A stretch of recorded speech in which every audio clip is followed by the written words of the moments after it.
اعلیٰ حضرت سنی دعوت اسلامی، نعرہ تکبیر، نعرہ رسالت۔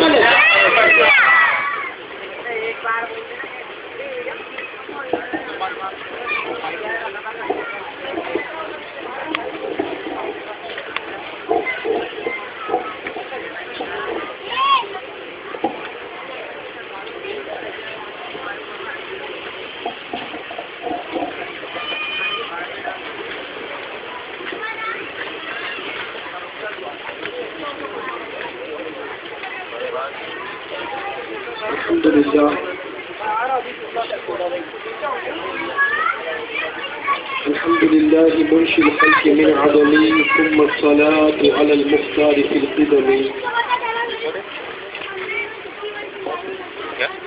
والآل والصحب ثم التابعين لهم أهل التقى والنقى والحلم والكرم، أما بعد. أعوذ بالله من الشيطان الرجيم، بسم الله الرحمن الرحيم. لا تجد قوما يؤمنون بالله واليوم الآخر يوادون من حاد الله ورسوله ولو كانوا آباءهم وأبناءهم وإخوانهم وعشيرتهم أولئك كتب في قلوبهم الإيمان وأيدهم بروح منه ويدخلهم جنات تجري من تحتها الأنهار خالدين فيها رضي الله عنهم ورضوا عنه أولئك حزب الله ألا إن حزب الله هم المفلحون. صدق الله المولانا العظيم. منبر پر رونق افروز رفیقان دعوت،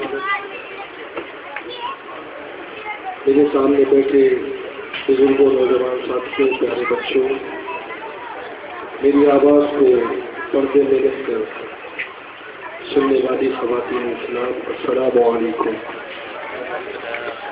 میں جیسے آپ کو درود و سلام پڑھاؤں، بابا سے بلند پڑھیں، الصلاۃ والسلام علیک یا رسول اللہ، الصلاۃ والسلام علیک یا حبیب اللہ، الصلاۃ والسلام علیک یا نبی اللہ، الصلاۃ والسلام علیک یا نور اللہ،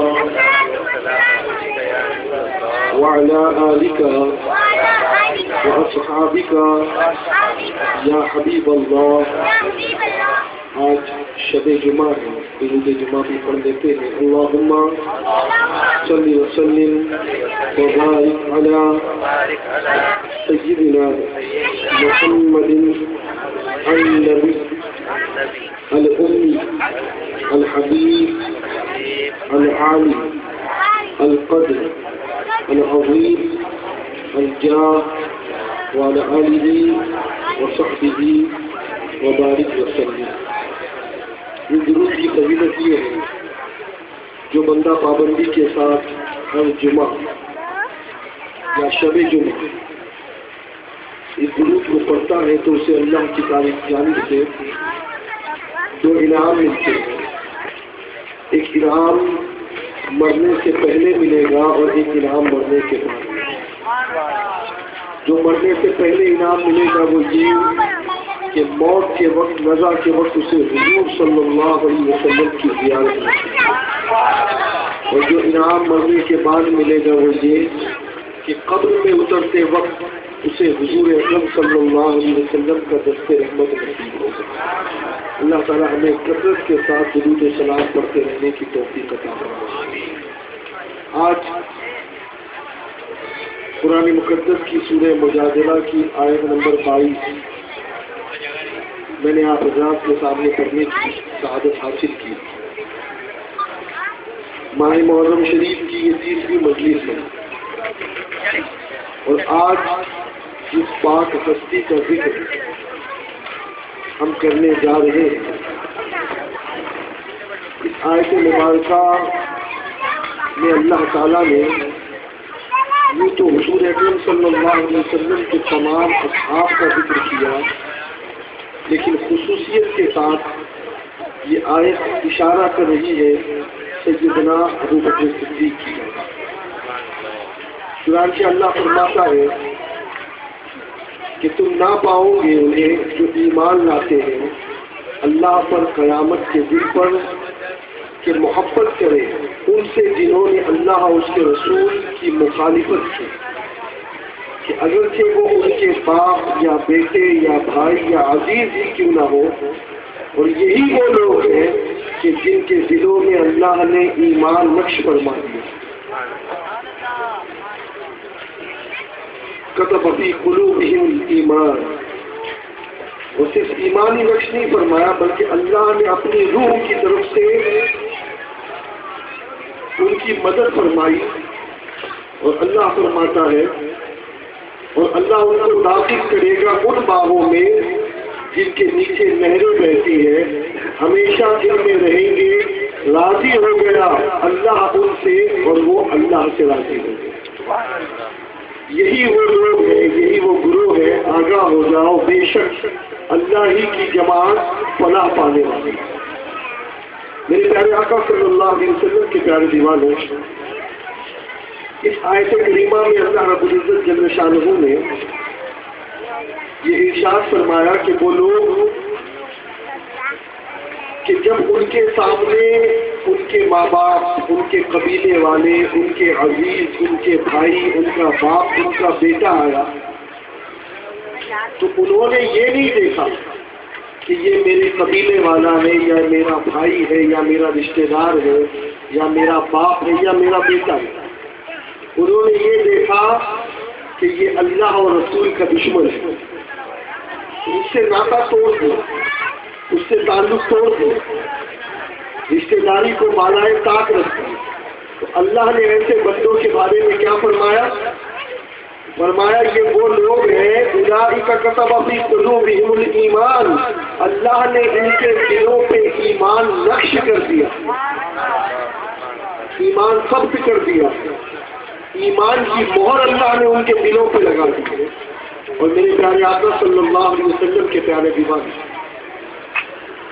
ایک اور حدیث پاک میں اللہ کے رسول صلی اللہ علیہ وسلم ارشاد فرماتے ہیں، بخاری شریف کی حدیث ہے، میرے آقا فرماتے ہیں ثلاث من کن فیہ وجد حلاوۃ الایمان، میرے آقا فرماتے ہیں کہ جب تک تمہارے اندر تین باتیں پیدا نہ ہو اس وقت تک کہ تم ایمان کی خوشبو نہیں پا سکتے، ایمان کی لذت اور حلاوت نہیں پا سکتے۔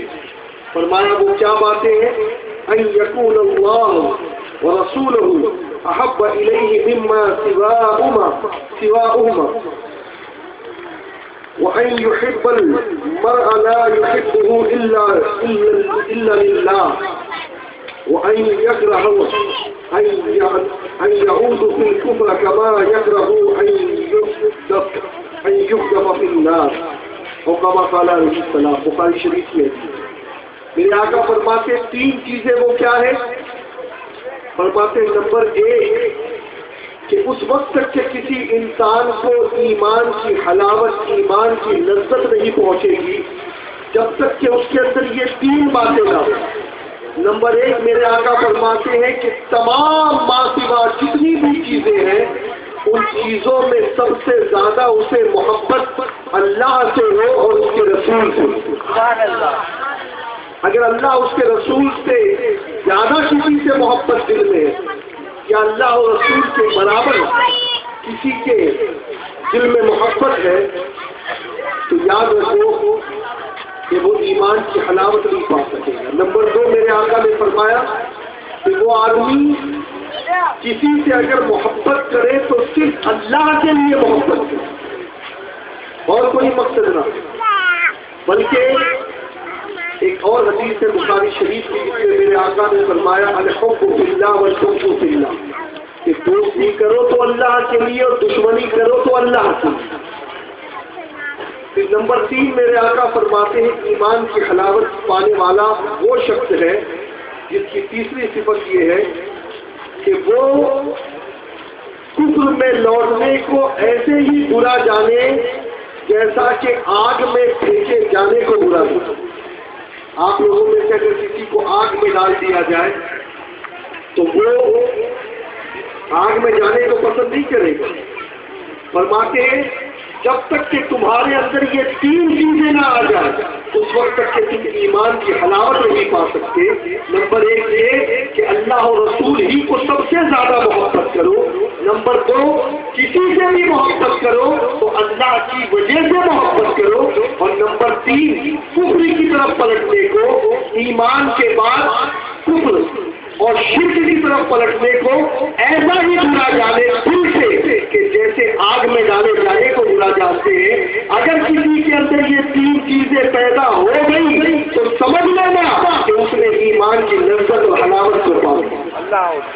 میرے پیارے آقا علیہ الصلوۃ والتسلیم کے پیارے دیوانوں، خلیفۃ المسلمین امیر المؤمنین سیدنا ابوبکر صدیق رضی اللہ تعالی عنہ کی شان بات اتنی عظیم، اتنی برسر، اتنی بلند و بالا ہے کہ آپ کے حوالے سے ایک مرتبہ ملتا ہے کہ آپ کے بیٹے جناب عبد الرحمان آپ کے سامنے آئے اور کہنے لگے کہ ابا جان، جنگ احد کے موقع پر جب آپ مسلمانوں کی طرف سے لڑ رہے تھے اس وقت میں کافروں کے لشکر میں شامل تھا، ایمان نہیں لائے تھے اس وقت، اور لڑتے لڑتے ایک مرتبہ ایک ایسا موقع آیا کہ ابا حضور میری تلوار آپ کے گردن پر آ گئی اور اگر میں چاہتا تو اسی وقت آپ کا کام تمام کر دیتا، آپ شہید ہو جاتے.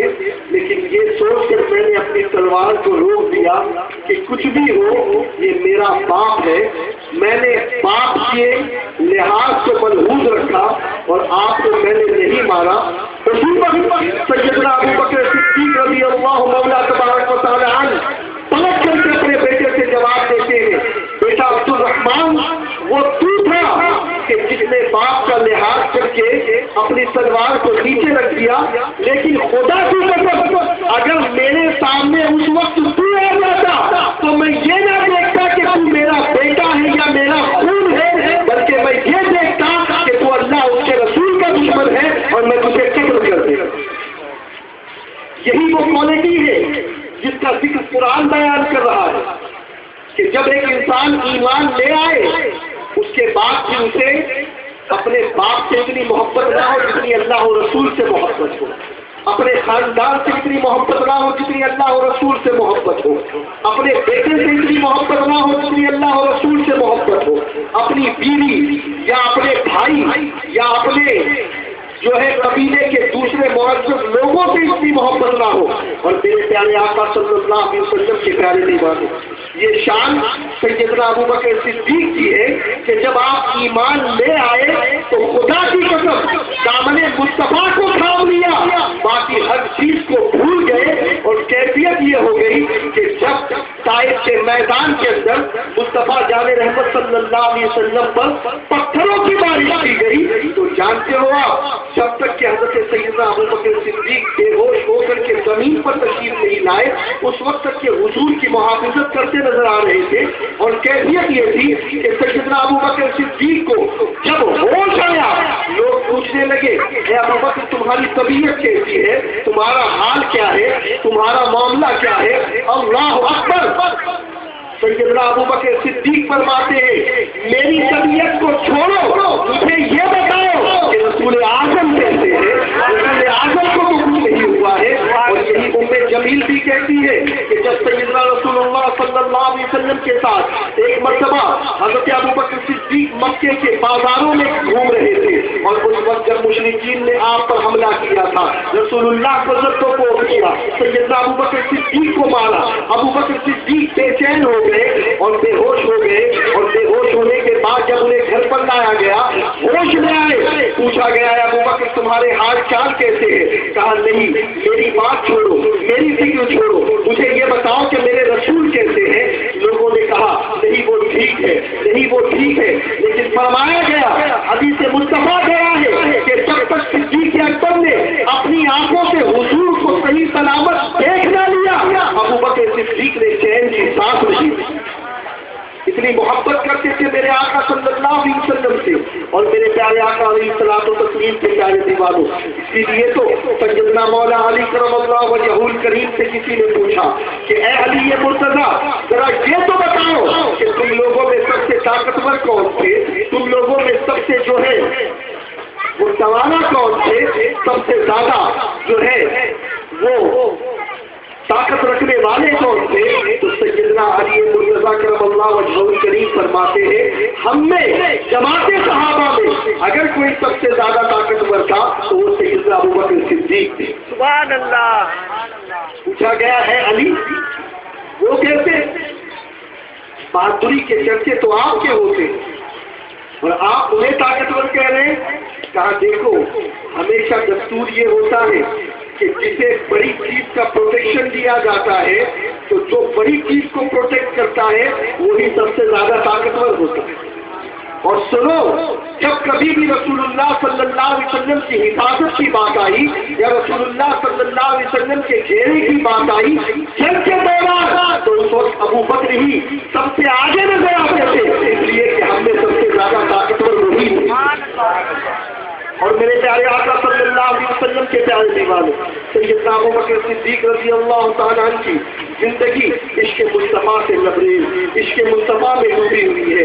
ایسے تو ابوبکر صدیق رضی اللہ تعالیٰ عنہ کے زندگی کے کئی واقعات ہیں، مہینوں گزر جائے لیکن صدیق اکبر کا ذکر ختم نہ ہو.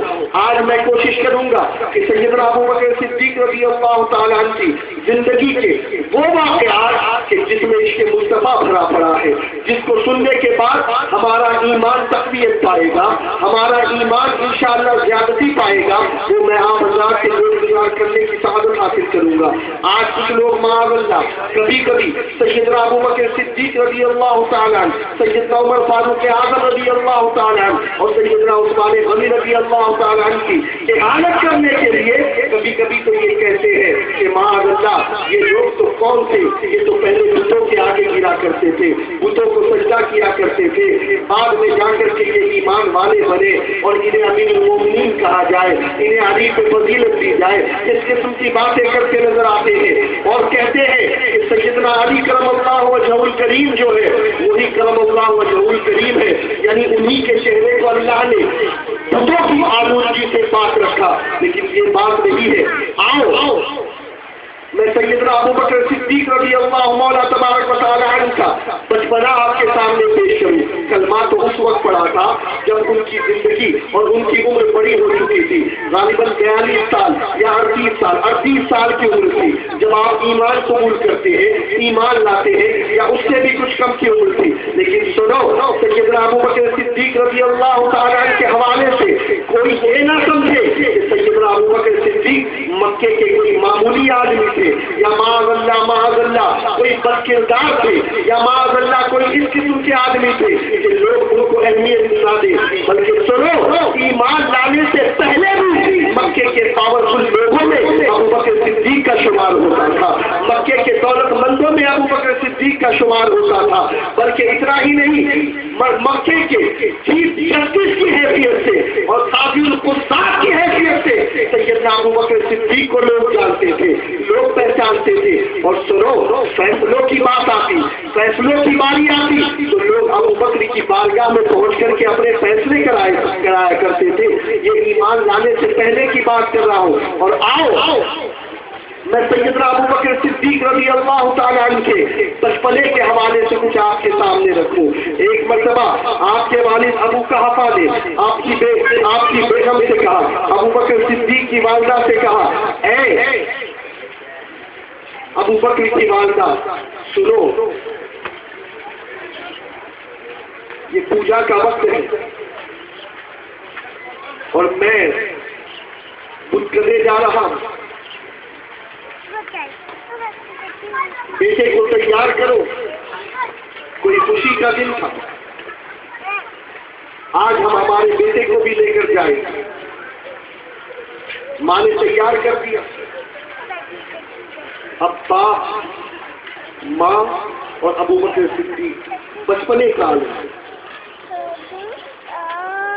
اس کھانے پہنچتے، ننھی سی عمر ہے. اور دوستو آج یہی تو ہو رہا ہے. میرے آقا نے فرمایا ہر پیدا ہونے والا آدمی فطرت پر پیدا ہوتا ہے اور فطرت اسلام ہے، لیکن اس کے ماں باپ اسے نصرانی بنا دیتے ہیں یا یہودی بنا دیتے ہیں یا مجوسی بنا دیتے ہیں. اور آج کئی ایسے لوگ ہیں جو اسی وجہ سے گمراہی میں بھٹکتے پھر رہے ہیں کہ ان کے ماں باپ مسلمان نہ تھے. لیکن یقیناً اگر ان لوگوں تک بھی اسلام کی دعوت پہنچائی جائے تو میرا ایمان یہ کہتا ہے کہ جو اپنے ہاتھ سے بنائے ہوئے پتھر کو پوچھ سکتا ہے اس کے سامنے اگر تھوڑی سی آپ نے محنت کر دی نا تو وہ حقیقی خدا کو پوچھنے سے پیچھے نہیں ہٹتا نظر. لیکن ضرورت سے دعوت دی جائے، پازیٹیو انداز میں دعوت دی جائے. اور ایک حدیث پاک جب میں نے پڑھا تو اس حدیث کو پڑھنے کے بعد میرے رونگٹے کھڑے ہو گئے کہ ایک بندے کو اللہ رب العزت جل شانہ جہنم میں جانے کا حکم دے گا. وہ بندہ اللہ کی بارگاہ میں عرض کرے گا مولا میرا گناہ کیا ہے؟ میں نے نمازوں کی پابندی کی، روزے کی پابندی کی، حج کی پابندی کی، زکوٰۃ دیتا رہا، تیرے احکام بجا لائے، لیکن آخر مجھ سے کون سی ایسی غلطی سرزد ہوئی کہ جس کی وجہ سے مجھے جہنم میں ڈالا جا رہا ہے. غور سے سننا مسلمانوں، اللہ کے رسول صلی اللہ علیہ وسلم ارشاد فرماتے ہیں، اللہ فرمائے گا اے بندے تیرے پڑوس میں ایک مشرک اور ایک کافر رہا کرتا تھا، لیکن تو نے اسے اسلام کی اور توحید کی دعوت نہیں دی، جس کی وجہ سے وہ کفر پر مرا، اس کے جہنم میں جانے کی وجہ سے تجھے بھی جہنم میں جانا ہے. کیا بات سمجھ میں آئی؟ مسلمانوں کے اندر دین کی دعوت دینا اچھی بات ہے، اصلاح کرنا اچھی بات ہے، لیکن تبلیغ جس کا نام ہے وہ دراصل دعوت وہی ہے کہ جو ان لوگوں کو دی جائے کہ جو اسلام سے دور ہیں اور جو کلمے سے دور ہیں. اور مجھے امید ہے انشاءاللہ کہ یہاں جتنے احباب بیٹھے ہوئے ہیں وہ اپنے طریقے سے دعوت دیں گے. اور قرآن مقدس میں سورہ الانعام میں آیت نمبر 108 میں اللہ تبارک و تعالیٰ نے واضح لفظوں میں بیان کر دیا کہ یاد رکھو جو کفار و مشرکین کے بت ہیں ان کے بارے میں نازیبا کلمات نہ کہو، اس لیے کہ اگر تم ان کے بتوں کو، ان کے خداؤں کو جو باطل ہے، جھوٹے ہیں، اگر تم انہیں برا بھلا کہو گے تو پھر وہ پلٹ کر کے تمہارے اللہ کو بھی برا کریں گے. اسی لیے کبھی ایسی چیز کرنے کی کوشش نہ کریں، پازیٹیو انداز میں آپ جس کو دعوت دے سکے دعوت دے. اور اگر ہم دعوت نہیں دیتے تو یاد رکھو صرف محرم کے 10 دن یہ اسٹیج سجا لینے سے ہمارا بار ہلکا نہیں ہوگا، بلکہ قیامت کے میدان میں ایک سے پوچھا جائے گا پتا تیرے ملنے والے میں غیر مسلمین بھی تھے، تیرے پڑوس میں غیر مسلم بھی رہا کرتے تھے، تیرے دوستوں میں غیر مسلم بھی تھے، تیرے بزنس پارٹنر میں غیر مسلم تھے، تیرے جو ہے وہ ساتھ کام کرنے والوں میں غیر مسلم تھے، تو نے ان تک اسلام کی دعوت کیوں نہیں پہنچائی؟ اور ہو سکتا ہے کہ اسلام کی دعوت نہ پہنچانے کی وجہ سے ہمیں بھی جہنم میں چھوڑنا دیا. تو میرے پیارے آقا علیہ الصلوۃ والتسلیم کے پیارے دیوان سیدنا ابوبکر صدیق کا بچپنا، ابو قحافہ ان کی والدہ ہاتھ پکڑ کر کے لے گئے. ایک بڑا بت سامنے. اب بچوں کو کیسے سکھایا جاتا ہے؟ جو بھی بچہ ہے، ہمارے گھر میں بھی جو بچے ہوتے ہیں ہم نماز کا طریقہ ان کو کیسے سکھاتے ہیں. ابوبکر صدیق نے کہا یہ کیا ہے؟ ننھی عمر ہے. اعلیٰ حضرت نے بھی اسے الملفوظ میں نقل کیا. کہا یہ کیا ہے؟ کہا یہ ہمارے خدا ہے. ماں باپ انہیں سکھا رہے بیٹا ابوبکر یہ ہمارے خدا ہے. کہا یہ ہمارے خدا ہے؟ ہاں ان کی عبادت کرنی چاہیے، ان کو سجدہ کرنا چاہیے. کہا اچھا یہ کیا کرتے ہیں؟ کہ یہ ہمیں روزی دیتے ہیں، ہمیں کپڑا دیتے ہیں، ہماری پریشانیوں کو دور کرتے ہیں. وہ جو ان کے اعتقاد کے باطل وہ انہوں نے گنوائے.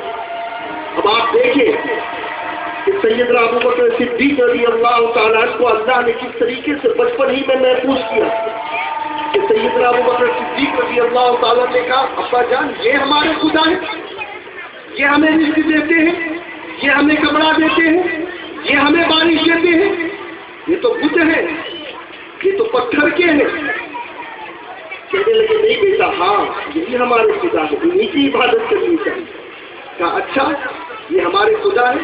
تو ابو بکر صدیق آگے بڑھے، کہنے لگے اگر تو ہمارا خدا ہے تو میں بھوکا ہوں مجھے کھانا کھلا، میں پیاسا ہوں مجھے پانی پلا۔ وہ کیا جواب دے گا؟ کوئی کچھ جواب دے گا؟ پھر کہا مجھے کپڑے پہنا، وہ خاموش، کچھ کوئی جواب نہیں دے رہا۔ وہ ماں باپ کی طرف دیکھ کے ابا دیکھو یہ تو مجھے کچھ نہیں دے رہا، آپ نے کہا یہ کھانا بھی دیتا ہے، پانی بھی دیتا ہے، کپڑے بھی دیتا ہے، مجھے تو کچھ نہیں دے رہا۔ اب اس کے بعد ابو بکر صدیق کیا کرتے ہیں، آپ عقل دنگ ہو جائے گی کہ کوئی عام بچہ ایسا نہیں کر سکتا، وہ تو یہی کہے گا امی جو کہتی ہے، پاپا جو کہتے ہیں وہی رائٹ ہے، ماں باپ غلط نہیں کہہ سکتے، عام بچہ یہ کہے گا۔ لیکن ابو بکر صدیق کا بچپنا دیکھو، سیدنا ابو بکر صدیق رضی اللہ تعالیٰ ایک پتھر زمین سے اٹھاتے ہیں اور اس بت کی طرف پھینکتے ہیں اور کہتے ہیں اگر تو خدا ہے تو اپنے آپ کو بچا، میں تجھ پر پھینک رہا ہوں۔ پتھر اس کے منہ پر جا کر لگتے ہیں، ابو قحافہ جلال میں آ گئے اور ایک زوردار تماچا ابو بکر کو رسید کر دیا اور کہا اپنی بیوی سے کہ بیوی اس بچے کو سنبھال کر رکھو، اس لیے کہ یہ بڑا گستاخ ہو رہا ہے، بڑی بے باکیاں کر رہا ہے، ہمارے خداؤں کے حوالے سے یہ کس قسم کی گفتگو کر رہا ہے۔ اللہ اکبر! ابو بکر صدیق کی والدہ اسی وقت کہتی ہے کہ اے ابو صحابہ، اے میرے سردار، سنو اس بچے کے بارے میں کچھ مت کہو، اس لیے کہ جب یہ بچہ پیدا ہوا تھا اسی وقت میں نے غیب سے یہ آواز سنی تھی کہ یہ آخری پیغمبر کا صحابی ہونے والا ہے، ان کا دوست بننے والا ہے، یہ بچہ کوئی معمولی بچہ نہیں بلکہ یہ کوئی عظیم بچہ معلوم ہو۔ یہ ابو بکر صدیق کا بچپنا تھا۔ وہ لوگ غلط کہتے ہیں کہ معاذ اللہ ابو بکر صدیق نے بت پرستی کی، میں ان لوگوں سے کہتا ہوں وہ جھوٹو، وہ دلیلوں، مجھے کوئی ایک روایت ایسی پیش کرو کہ جس میں سیدنا ابو بکر صدیق بت پرستی کرتے نظر آ رہے ہیں۔ نہیں، میرے ابو بکر ایمان لانے سے پہلے بھی بتوں کی آلودگی سے دور تھے اور ایمان لانے کے بعد بھی بتوں کی آلودگی سے دور تھے۔ مولائے کائنات کا ہم احترام کرتے ہیں، ان کی تعظیم کرتے ہیں، لیکن اس کا یہ مطلب نہیں ہے کہ مولائے کائنات کے علاوہ سب کے بارے میں تم یہ کہنا شروع کر دو، ہر کسی کے بارے میں یہ کہنا شروع کر دو کہ وہ تو ایمان لانے سے پہلے پتہ نہیں کہاں اپنے سروں کو جھکایا کرتے تھے، اپنی پیشانیوں کو جھکایا کرتے تھے۔ میرے پیارے آقا صلی اللہ تبارک و تعالیٰ علیہ وسلم کے پیارے دیوانوں، سیدنا ابو بکر صدیق کا معاملہ کیا تھا، سیدنا ابو بکر صدیق کی کیفیت کیا تھی؟ اللہ اکبر! میں آپ کو بتاؤں گا تو آپ کی عقل دنگ ہو جائے گی۔ وہ حضور کے عاشق تھے، کیسے عاشق تھے، کیسے حضور کے چاہنے والے تھے۔ اللہ اکبر! کیفیت یہ ہوتی کہ ہمیشہ حضور کے ساتھ رہتے تھے، کبھی حضور کو نہیں چھوڑتے۔ اور سنو، میرے آقا علیہ الصلوۃ والتسلیم تو خود سیدنا ابو بکر صدیق کے حوالے سے کہتے ہیں کہ ایمان لانے سے پہلے اور ایمان قبول کرنے سے پہلے کئی لوگوں کو جب میں نے اسلام کی دعوت دی تو انہوں نے مجھ سے کوئی نہ کوئی سوال کیا، لیکن ابو بکر صدیق نے بھی جب ایک سوال کیا تھا کہ بتاؤ کہ آپ کی نبوت کی دلیل کیا ہے، تو میرے آقا علیہ الصلوۃ والتسلیم نے انہیں وہ خواب بتا دیا جس کی تعبیر وہ راہب سے پوچھنے گئے، اور اس خواب کی تعبیر یہی تھی کہ آخری پیغمبر مبعوث ہونے والے ہیں اور تم ان کے صحابی بننے والے ہیں، ان کے دوست بننے والے ہیں۔ اور میرے پیارے آقا صلی اللہ علیہ وسلم کے پیارے دیوانوں، جیسے ہی ایمان قبول کرتے ہیں، اللہ اکبر، سب چیز چھوڑ دی، ہر چیز چھوڑ دی، صبح حضور کے ساتھ، شام حضور کے ساتھ۔ اور کیفیت یہ تھی کہ حضور اکرم صلی اللہ علیہ وسلم کے جو بیوی جو بعد میں آپ کے حرم پاک میں آئی سیدنا عائشہ صدیقہ رضی اللہ تعالیٰ عنہ، وہ خود فرماتی ہے کہ جب کبھی ابا حضور سے جدا ہو کر کے اپنے گھر میں آتے تو ہم ایک عجیب سی بو محسوس کرتے، ایک عجیب سی بو محسوس کرتے۔ میں ابا سے پوچھتی کہ ابا حضور یہ تو بتاؤ کہ یہ بو کیسی آ رہی ہے؟ تو سیدنا ابوبکر صدیق کہتے بیٹی سنو، میں حضور سے محبت کرتا ہوں اور جب میں حضور اکرم صلی اللہ علیہ وسلم سے دور ہوتا ہوں تو میرا دل حضور کی جدائی کو برداشت نہیں کرتا ہے اور یہ اسی غم کی بھوک میں محسوس ہوتا ہے۔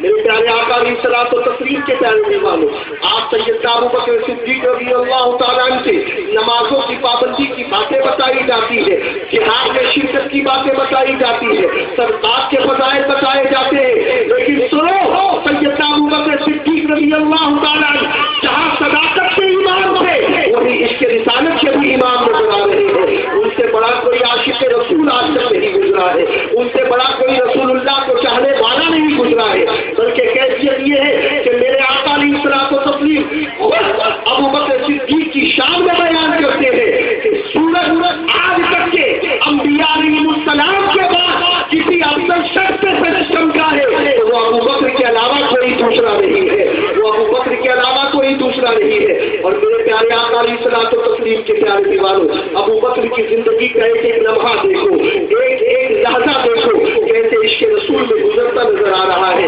ایمان لانے میں سب سے پہلے۔ اور یاد رکھو جب اللہ رب العزت جل شانہ نے اللہ کے محبوب صلی اللہ علیہ وسلم کو مکے سے ہجرت کرنے کا حکم دیا تو اس وقت ہجرت کے موقع پر بھی اگر حضور نے کسی کو اپنے ساتھ لیا تو وہ کوئی اور نہیں بلکہ سیدنا ابوبکر صدیق حضور کے ساتھ تھے جو سب سے زیادہ اعتماد کے لائق تھے۔ اور آپ کو بتاؤں بڑی عجیب کیفیت تھی، بڑی عجیب سچویشن تھی۔ سیدنا رسول اللہ صلی اللہ علیہ وسلم نے پہلے سے یہ ڈکلیئر نہیں کیا تھا کہ ابوبکر ہم کب جائیں گے، لیکن یہ اطلاع دے دی تھی اے ابوبکر ایک رات ایسی آئے گی جب اللہ کا حکم میرے پاس آئے گا اور ہم مکے کو چھوڑ کر کے مدینے کی طرف ہجرت کر لیں گے۔ اے ابوبکر سواری تیار کر لینا، زیادہ راہ تیار کر لینا۔ سیدنا ابوبکر صدیق نے کہا یا رسول اللہ میں تیار ہوں، لیکن سنو وہ رات جو قتل کی رات تھی اللہ کے رسول صلی اللہ علیہ وسلم کی، مشرکین 40 مشرکین جو مکے کے رہنے والے تھے وہ میرے آقا علیہ الصلوۃ والتسلیم کے گھر کے گرد جو ہے وہ تلوار لے کر کے جمع ہو گئے تھے حضور کو قتل کرنے کے منصوبے سے۔ سیدنا مولا علی سو رہے تھے۔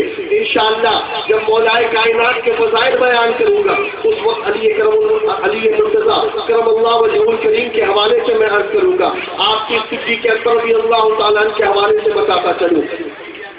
سیدنا صدیق اکبر رضی اللہ تعالیٰ عنہ کے پاس میرے آقا پہنچے، حضور صلی اللہ علیہ وسلم نے ان کافروں کے منہ پر مٹی ڈالی، وہ سب اندھے ہو گئے۔ سورہ یاسین کی آیتیں میرے آقا نے پڑھی، مٹی ڈالی، وہ اندھے ہو گئے۔ حضور ان کے سامنے سے نکل گئے، انہیں خبر بھی نہیں ہوئی۔ میرے آقا نکلتے ہی اپنے گھر نہیں گئے، سیدھے ابوبکر صدیق کے گھر گئے۔ اور ابوبکر صدیق کے گھر جانے کے بعد جیسے ہی دستک دیا سیدنا ابوبکر صدیق نے پہلی دستک ہی میں دروازہ کھول دیا، سلام کا جواب دیا، رات کا حصہ گزر چکا تھا۔ میرے آقا نے کہا اے ابوبکر تم ابھی بھی جاگ رہے ہو، تم ابھی بھی جاگ رہے ہو؟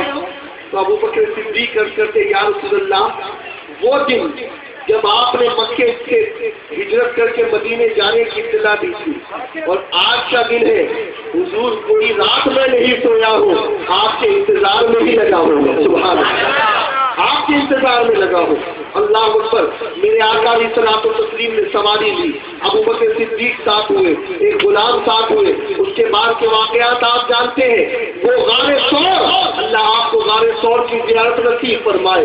بہت اونچا غار ہے، تقریباً 5 یا 8 کلومیٹر اونچائی پر چڑھنا پڑتا ہے۔ آج ایک آدمی ہمارے اور آپ جیسا جوان آدمی اگر پیدل جائے تو اس کی حالت خراب ہو جاتی ہے، اس کی سانسیں پھولنے لگتی ہے۔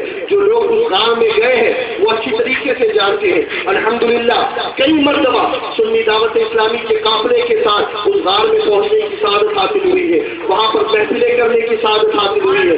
غار ثور میں جہاں صاف کا واقعہ پیش آیا تھا اس وقت جانتے ہو آپ سیدنا ابو بکر صدیق رضی اللہ تعالیٰ نے میرے آقا کو اپنے کاندھے پر بٹھا کر کے اس پورے غار کا سفر طے کیا ہے. اس اونچی پہاڑی پر لے گئے ہیں.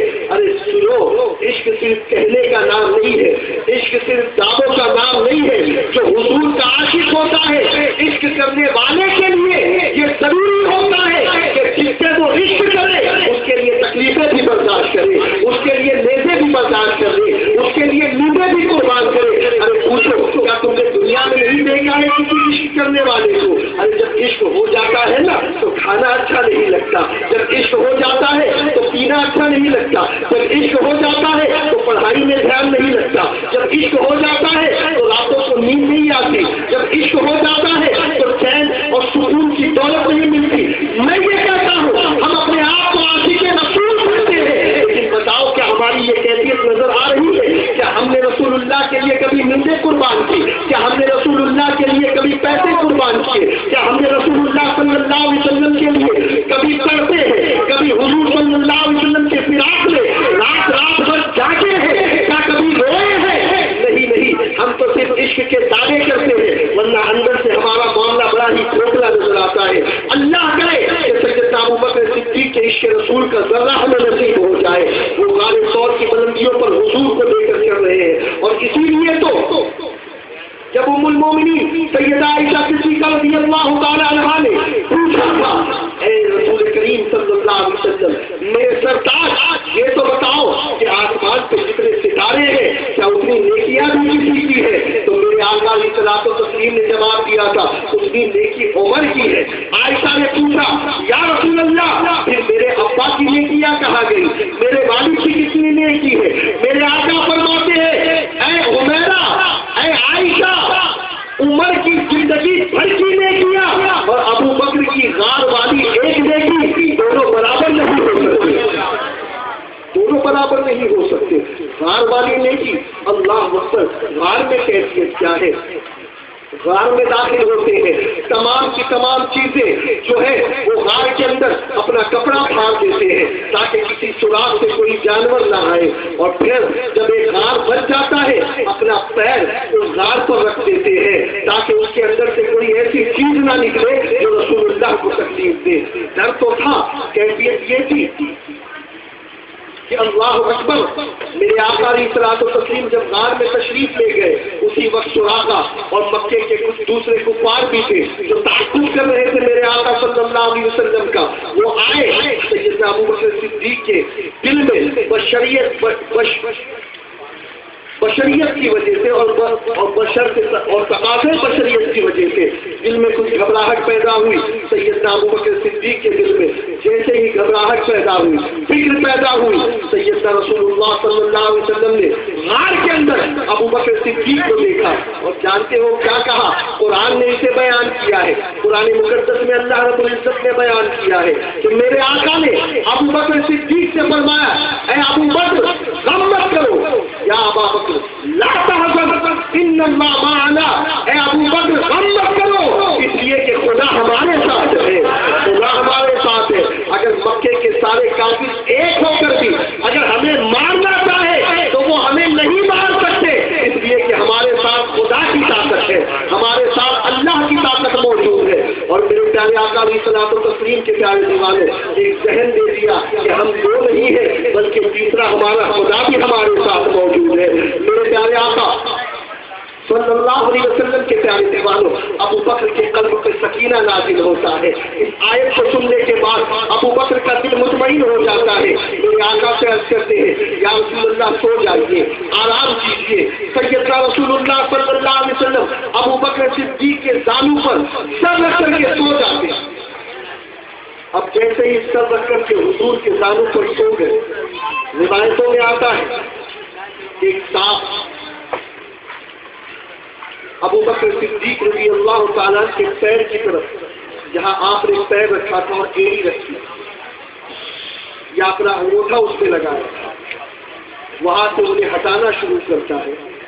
اور جب ابو بکر صدیق سمجھ جاتے ہیں کہ کچھ ہے، برداشت کرتے ہیں، یہاں تک کہ وہ سیدنا ابو بکر صدیق کو ڈنک مارتا ہے۔ اور جانتے ہو وہ اتنا زبردست ڈنک تھا کہ اس زہر کا اثر ان کے پورے بدن میں ہوا، بلکہ جب آخری وقت تھا سیدنا ابو بکر صدیق کا، تو اس وقت بھی ابو بکر صدیق فرما رہے تھے کہ وہ جو غار ثور والا زہر ہے اس کا اثر میں ابھی موجود محسوس کر رہا ہوں۔ لیکن دیکھو حقیقی بات تو یہ تھی کہ اگر موت ہوتی تو اس زہر کا کام یہی تھا کہ اسی وقت ابو بکر صدیق کو موت آتی، لیکن خدا کی قسم یہ مصطفیٰ کے لعاب مقدس کا معجزہ ہے کہ وہ لعاب جب مصطفیٰ نے حضرت ابو بکر صدیق کے پیروں پہ لگایا تو ابو بکر صدیق کا اثر جاتا رہا ہے۔ لیکن اب جو بات آپ تک پہنچانی ہے وہ سنو۔ اب آپ کہیں گے اس میں کیا ہے؟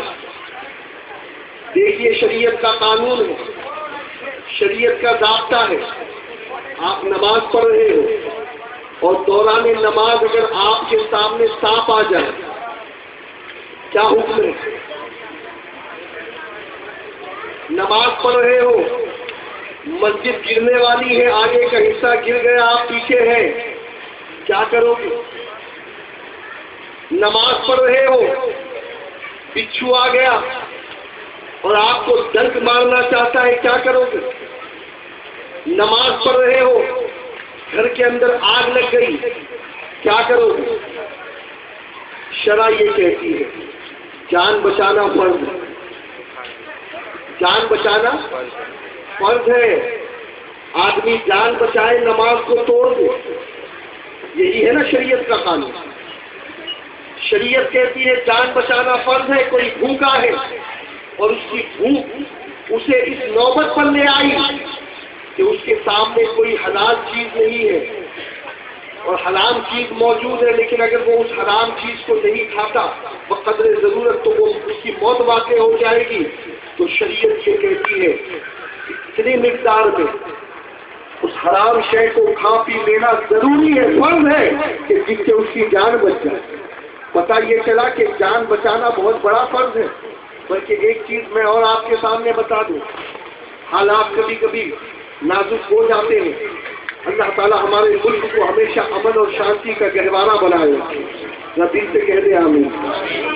کبھی کسی نے آپ کو پکڑ لیا، آپ کے سینے پر تلوار رکھی، گن پوائنٹ پر آپ سے یہ کہا کہ اللہ ایک نہیں ہے، یا گن پوائنٹ پر حضور اکرم صلی اللہ علیہ وسلم کی گستاخی کرنے پر آپ کو اس کو وہ آمادہ کر دے۔ شریعت کیا کہتی ہے؟ دو چیز ہے، ایک ہے رخصت، ایک ہے عزیمت۔ عزیمت یہی ہے کہ جس کا ایمان پکا ہو جو حسین اعظم نے کیا تھا، لیکن وہ انشاءاللہ ہم آگے سنیں گے۔ عزیمت پر عمل کرے یا رخصت پر عمل کرے؟ رخصت یہ کہتی ہے کہ اتنی دیر کے لیے کلمہ کفر کہہ کر کے اپنے دل میں نہ جانے اسے، لیکن زبان سے جان بچانے کے لیے کہہ دے تاکہ جان بچ جائے۔ اس لیے کہ جان بچانا کیا ہے؟ بولو، زور سے بولو، فرض ہے۔ اسی لیے تو لا تکلف اللہ نفسا الا وسعها، اللہ فرماتا ہے کہ میں کسی جان پر اس سے ضرورت سے زیادہ اس پر بوجھ نہیں دیتا۔ آج شریعت نے ماتم کرنے کو، اپنے ہاتھ سے اپنے سینے کو پیٹنے کو، اپنے ہاتھ سے تلوار اپنی پیٹھ پہ مارنے کو، اپنے ہاتھ سے خود کو خون نکالنے کو کیوں حرام قرار دیا ہے؟ اس لیے کہ یہ جان جسے ہم اپنی سمجھ رہے ہیں یہ اللہ کی امانت ہے، اور ہمیں حق نہیں پہنچتا کہ ہم خود سے اس جان کو تکلیف دیں۔ اس لیے کہ اللہ نے قرآن میں کہا ہے کہ اللہ نے جان اور مال کو مومنوں کی جنت کے بدلے میں خرید لیا۔ یہ جان آپ کی نہیں ہے، یہ مال بھی آپ کا نہیں ہے، لیکن وہ نادان ہے جو مال کو اپنا سمجھ رہا ہے اور جان کو اپنا سمجھ رہا ہے۔ اللہ ہمیں شعور عطا فرمائے۔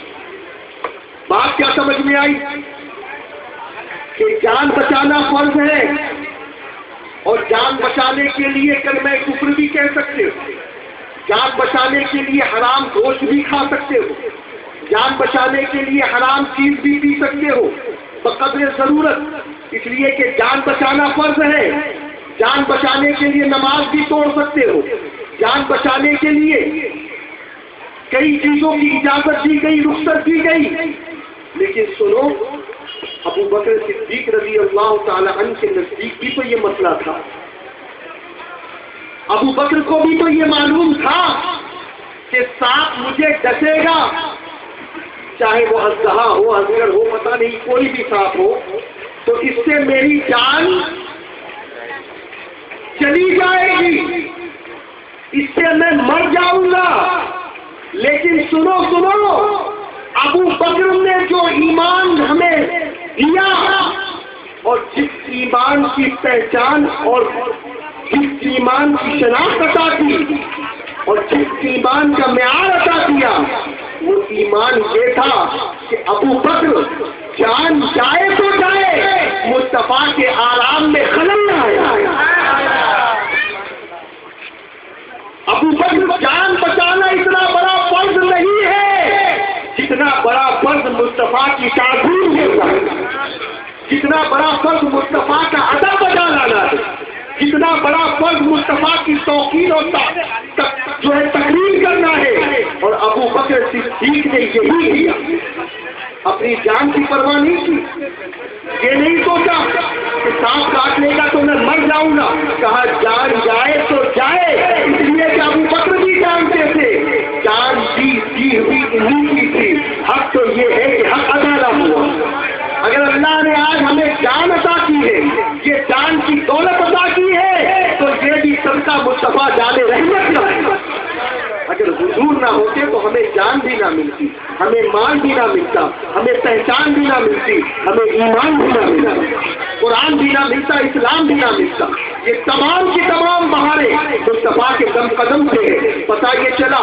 میرے پیارے آقا صلی اللہ علیہ وسلم کے پیارے دیوانوں، جان بچانا فرض ہے، جان بچانا افضل فرض ہے، جان بچانا بہت بڑا فرض ہے. جان بچانے کے لیے آدمی کو بہت ساری اجازتیں دے دی گئی ہے، دوسرے کا خون لینے کی بھی اجازت دے دی گئی ہے، بہت ساری رعایتیں دے دی گئی ہے. لیکن ابو بکر سے پوچھو، اے ابو بکر کیا بات ہے، تم اپنی جان کیوں نہیں بچا رہے ہو؟ تم اپنی جان کے تحفظ کیوں نہیں کر رہے ہو؟ تم اپنی جان لٹا رہے ہو، جان کٹا رہے ہو. ابو بکر جواب دے گے، سنو سنو، جان چلی گئی تو ممکن ہے کہ خدا لوٹا دے، لیکن اگر مصطفیٰ کی تعظیم میں فرق ہو گیا تو بتاؤ یہ تعظیم کی قضا کیسے ادا ہوگی، تعظیم کیسے بجا لائیں گے؟ میرے پیارے آقا صلی اللہ علیہ وسلم کے پیارے دیوانوں، ابو بکر صدیق جان کی طرف نہیں دیکھ رہے ہیں، بلکہ ابو بکر صدیق مصطفیٰ کی تعظیم دیکھ رہے ہیں، مصطفیٰ کا ادب دیکھ رہے ہیں. وہ جان رہے ہیں کہ اگر میں نے اپنے زانو کو ہلا دیا، مصطفیٰ کی نیند میں خلل ہو گیا، کہیں ایسا نہ ہو کہ حضور کی بے ادبی ہو جائے اور ایمان چلا جائے. اس لیے کہ ایمان کی دولت جان سے بھی بڑھ کر ہے، جان جائے تو جائے لیکن ایمان نہ جائے. اور میرے پیارے آقا علیہ الصلوۃ والتسلیم کے پیارے دیوانوں، ہوا کیا اس کے بعد؟ ارے ہوا یہی کہ جب مصطفیٰ بیدار ہوئے، ابو بکر رو رہے ہیں تکلیف سے، چہرے کا رنگ بدل گیا ہے. میرے آقا صلی اللہ علیہ وسلم نے سیدنا ابو بکر صدیق سے پوچھا کیا ہوا، تو اپنے پیروں کی طرف اشارہ کر کے میرے آقا نے لعاب لگایا اور اثر جاتا رہا. بلکہ یہاں میں ایک چیز کہنا چاہوں گا، اور الحمدللہ سمجھدار لوگوں کا مجمع ہے، یہ علم لوگوں کا مجمع ہے، پڑھے لکھے لوگوں کا مجمع ہے. لوگ کہتے ہیں ابو بکر صدیق کو جب سانپ نے کاٹا تھا تو ابو بکر صدیق کے زانو پہ مصطفیٰ سو رہے تھے. لیکن میں یہ کہتا ہوں مصطفیٰ سو نہیں رہے تھے، بلکہ ابو بکر کا امتحان ہو رہا تھا اور اپنے عاشق کے امتحان کو آقا دیکھ رہے تھے.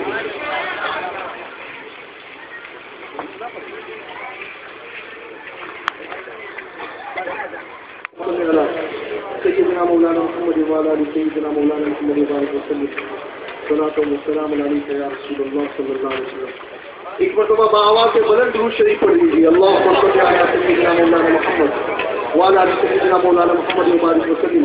صلوا علیہ الصلاۃ والسلام علیک یا سیدی یا رسول اللہ صلی اللہ تعالی علیہ وسلم. ایک مرتبہ بیداری کے لیے اپنے ہاتھوں کو بلند کر کہہ دے اللہ اکبر، اور ایک مرتبہ بلند آواز سے کہہ دے یا رسول اللہ. ایک مرتبہ کہہ دے یا ابا بکر.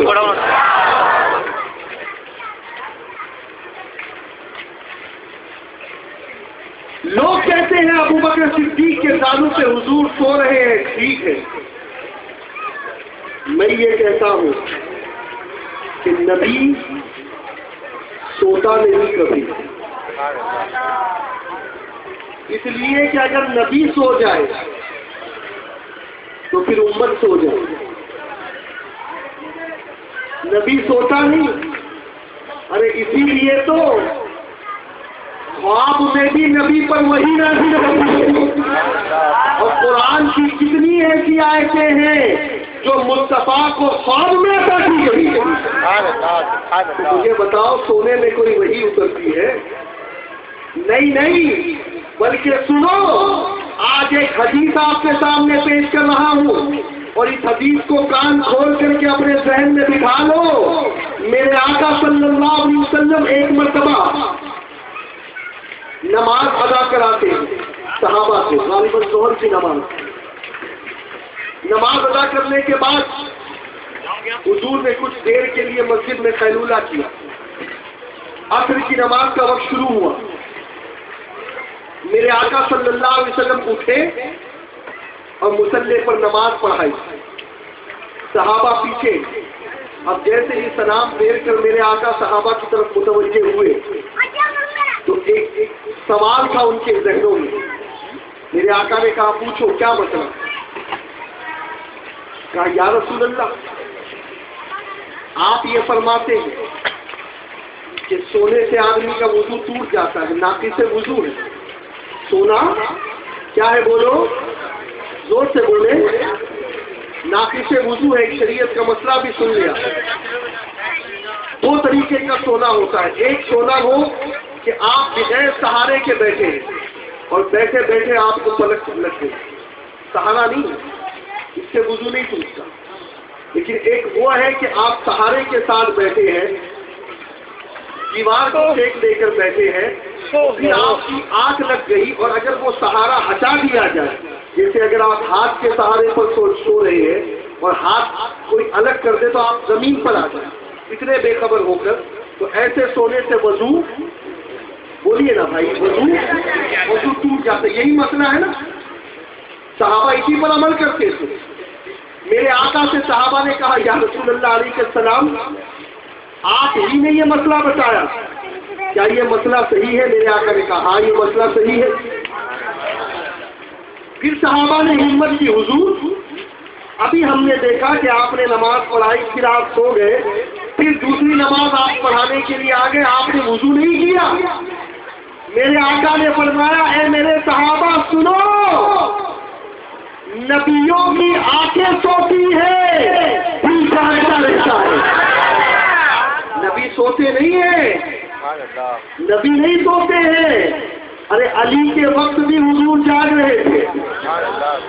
لیکن آج اسے نہیں ٹچ کروں گا. آج تو ابو بکر صدیق کے حوالے سے بتاؤں گا.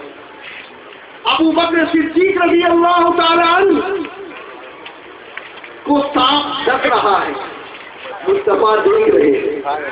ابو بکر برداشت کر رہے ہیں، مصطفیٰ دیکھ رہے ہیں. شہر کا اثر پورے بدن پر چڑھ گیا. مصطفیٰ دیکھ رہے ہیں اور دل ہی دل میں خوش ہو رہے ہیں کہ ابو بکر عشق کے امتحان میں کامیاب ہو گئے. ارے ہم اور آپ ہوتے تو پیر پھٹک دیتے، اٹھا دیتے، لیکن وہ عشق ابو بکر تھا کہ ہر درد گوارا کر دیا، لیکن مصطفیٰ کو تکلیف ہو یہ گوارا نہیں دیا. یاد رکھے ابو بکر صدیق کا ایمان ہم کہاں سے لا سکتے ہیں؟ بلکہ ابھی کچھ دنوں پہلے ایک پروگرام میں نے یہ بات آپ کے سامنے رکھی تھی. سیدنا ابو بکر صدیق کے ایمان کے حوالے سے حضور کیا فرماتے ہیں معلوم ہے؟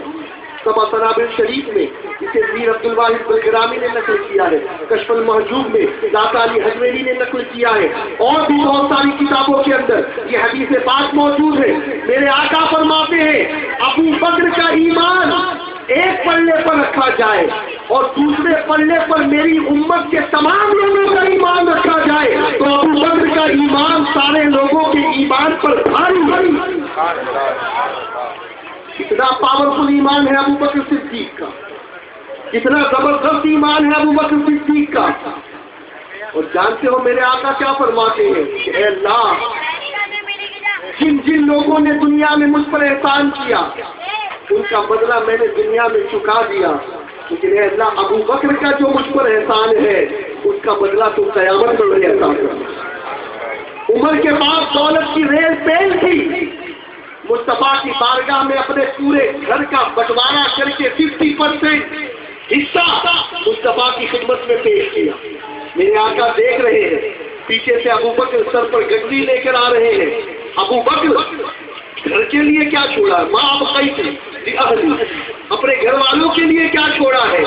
تو اللہ اس پر ابو بکر جواب دیتے ہیں اللہ اور رسول کو چھوڑ کے آیا، کچھ بھی نہیں رکھا، کچھ بھی نہیں رکھا، بلکہ میرے پیارے آقا صلی اللہ علیہ وسلم کے پیارے دیوانوں جانتے ہو اس وقت کیفیت کیا تھی؟ میر عبدالواحد بلگرامی رحمۃ اللہ تعالیٰ علیہ نے سبا سنابل شریف میں بڑی پیاری عکاسی کی ہے اس واقعے کی۔ وہ فرماتے ہیں میرے آقا صلی اللہ علیہ وسلم کی بارگاہ میں جبریل امین حاضر ہوئے۔ کون حاضر ہوا؟ جبریل امین حاضر ہوئے۔ میرے آقا جبریل کو دیکھ کر کے حیران، اس لیے کہ عام وقتوں میں جب جبریل آتے تو فرشتوں کا حلیہ ہوتا اور فرشتوں کا لباس اور نورانی لباس پہن کر آتے۔ بارگاہ رسالت مآب صلی اللہ علیہ وسلم میں سیدنا جبریل حاضر ہے اور جبریل کے بدن پر نورانی لباس نہیں ہے بلکہ تاج کا لباس، بٹن نہیں ہے جبریل کے بدن پر، بٹن کی جگہ جو کانٹے ہوتے ہیں ببول کے وہ ہے۔ میرے آقا فرماتے ابو ہے جبریل آج اس لباس میں تشریف لا رہے ہو، اس لباس میں تشریف لا رہے ہو؟ کہا یا رسول اللہ آپ مجھے نہ دیکھیں، ذرا آسمان کی طرف اپنی نگاہوں کو تو بلند کرے۔ میرے آقا فرماتے جیسے ہی میں نے آسمان کی طرف نظر بلند کی جتنے ملائکہ آسمانوں میں تھے خدا کی قسم ہر فرشتوں کے بدن پر یہی لباس نظر آ رہا۔ میرے آقا جبریل سے کہتے جبریل یہ لباس؟ جبریل امین عرض کرتے حضور اللہ نے آج اسپیشل سارے فرشتوں کو حکم دیا ہے یہ لباس پہننے کا، مجھے حکم دیا ہے یہ لباس پہننے کا۔ کہا کیوں؟ کہا اس لیے کہ آج ابو بکر نے یہ لباس پہنا ہے۔ اللہ ابو بکر کو سلام پیش کرتا ہے اور اللہ یہ کہتا ہے کہ آپ ابو بکر سے پوچھو کہ اے ابو بکر آپ بتائیے کہ اس حالت میں آپ اپنے اللہ سے راضی ہو یا نہیں ہو؟ اللہ اکبر! دنیا والے اللہ کی رضا چاہے، ابو بکر وہ ہے کہ جن کی رضا اللہ چاہتا ہے۔ خودی کو کر بلند اتنا، خودی کو کر بلند اتنا کہ ہر تقدیر سے پہلے خدا بندے سے خود پوچھے بتاتے ہوئے رضا کیا ہے، ابو بکر مجھ سے راضی ہے یا نہیں؟ اللہ اکبر! یہ مقام ہر کسی کو عطا نہیں ہوتا، یہ شان ہر کسی کو نہیں ملتی۔ ابو بکر صدیق رضی اللہ تعالیٰ میرے آقا کی بارگاہ میں آئے، ابو بکر تو حضور نے سلام پیش کیا، اللہ کا سلام پہنچایا اور کہا ہے ابو بکر تمہیں مبارک ہو، آج تم نے جو لباس پہنا ہے تمہارا لباس، تمہاری ادا، تمہارا آج کا یہ عمل اللہ کو اتنا پسند ہے کہ آج سارے فرشتوں کو اللہ نے اسی لباس کا پہننے کا حکم دیا۔ اللہ اکبر! میرے پیارے آقا علیہ الصلوۃ والتسلیم کے پیارے دیوانوں، یہ ہے عشق رسول، کچھ نہیں چھوڑا گھر والوں کے لیے۔ ڈاکٹر اقبال نے اسی لیے تو کہا تھا بلبل کو پروانے کو چراغ ہے، بلبل کو پھول بس، پروانے کو چراغ ہے، بلبل کو پھول بس، صدیق کے لیے خدا اور رسول بس۔ صدیق کے لیے خدا کا رسول بس. میرے پیارے آقا علیہ الصلوۃ والتسلیم کے پیارے دیوانوں، آؤ آج ایک عجیب سوال میں آپ سے کرنے جا رہا ہوں. ایمانداری سے جواب دینا. اللہ سے زیادہ محبت کرتے ہو یا رسول سے؟ آواز نہیں آئی. مجھے معلوم ہے آپ کیوں نہیں بول رہے. آپ یہ سوچ رہے ہیں کہ اگر ہم نے کہا رسول سے تو پھر کہیں پھنس نہیں جائے. کہ سید صاحب کہے کہ دیکھو اللہ سے محبت کی بات نہیں کی اور اللہ سے محبت کی بات کرے تو سید صاحب کہے کہ رسول اللہ سے محبت کی بات کیوں نہیں کی، اسی لیے آپ خاموش ہیں. لیکن میں نے ابھی کچھ دنوں پہلے میں پونا گیا تھا تو مجھے وہاں والوں نے بتایا کہ کوئی ایک آدمی آیا تھا وہاں ٹائی پہنتے. ٹائی پہننا کس کا طریقہ ہے؟ انگریزوں کا. کس کا طریقہ ہے؟ زور سے بولو بھائی. بھائی ہم تو رسول کی بات اسی سے سننا پسند کرتے ہیں کہ جس کے جسم پر سرکار کی سنت جھلکتی نظر آئے. جو ٹائی پہن کر کے باتیں کر رہا ہے پتہ نہیں وہ ٹائی اس کے بدن کے اوپر ہے، اس کے دل کے اندر بھی انہی ٹائی والوں کی محبت کہیں نہ ہو. ہم کیوں ایسے کی باتیں سنیں؟ اس نے لوگوں سے سوال کیا ہے، لوگوں سب سے زیادہ اللہ سے محبت کرنا. کرو گے نا اللہ سے محبت؟ لوگوں سے ہاتھ اٹھوائے اس نے، لوگوں سے بلند آواز سے کہا کہو ہم اللہ سے محبت کرتے ہیں. لیکن اے کرنا قریش نگر والوں، آج ایک بڑی عجیب بات تمہارے سامنے رکھنے جا رہا ہوں. اسے انشاءاللہ مرتے دم تک یاد رکھو گے. 10 دن نہیں، وہ اور تقریریں ہوتی ہیں جس کا کمار 10 دن بعد اتر جائے. یہ جو بات میں بتانے جا رہا ہوں انشاءاللہ مرتے دم تک یہ نشہ آپ کے ذہن سے اتر نہیں سکتا انشاءاللہ. اور یہ بات کسی ایسے ویسے مولوی نے نہیں کہی ہے، شاعر مشرق ڈاکٹر اقبال کہہ رہے ہیں. ڈاکٹر اقبال نے اسے کوٹ کیا. ابو بکر سے کسی نے پوچھا، اے ابو بکر بتاؤ سب سے زیادہ تم کس سے محبت کرتے ہو؟ وہ کہہ دو محبت سے. سب سے زیادہ تم کس سے محبت کرتے ہو؟ سیدنا ابو بکر صدیق رضی اللہ مولا تبارک و تعالیٰ عنہ بیان کرتے ہیں کہ میں سب سے زیادہ رسول سے محبت کرتا ہوں. کیا کہا؟ زور سے بولو. آج کے بعد ڈرنا نہیں. ڈرنا بس ٹائی والا آئے یا ہاتھوں میں کوئتہ لے کر کوئی آ جائے. حق تو حق ہے اور ہمیشہ جو ہے وہی بولنا. لیکن ہاں اگر دل میں ہے تو بولنا، زبردستی مت بولنا. آج تو یہی تو بات ہے، رسول سے محبت کی بات تو ہے لیکن رسول کا کردار اپنانے کے لیے تیار نہیں ہے.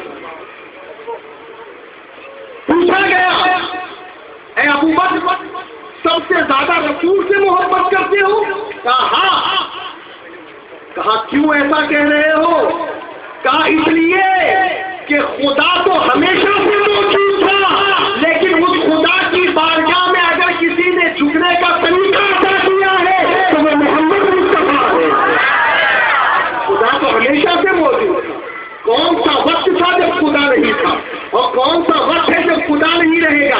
ارے خدا تو پہلے بھی تھا لیکن ہم جہاں وہاں بھٹک رہے تھے. اگر ہمارے سجدوں کو کسی نے عبادتوں کی لذت دی ہے تو وہ ذات مصطفیٰ جانے محمد کی ہے اور اسی لیے میں رسول زیادہ محبت کرتا ہوں. یاد رکھو گے نا اس بات کو.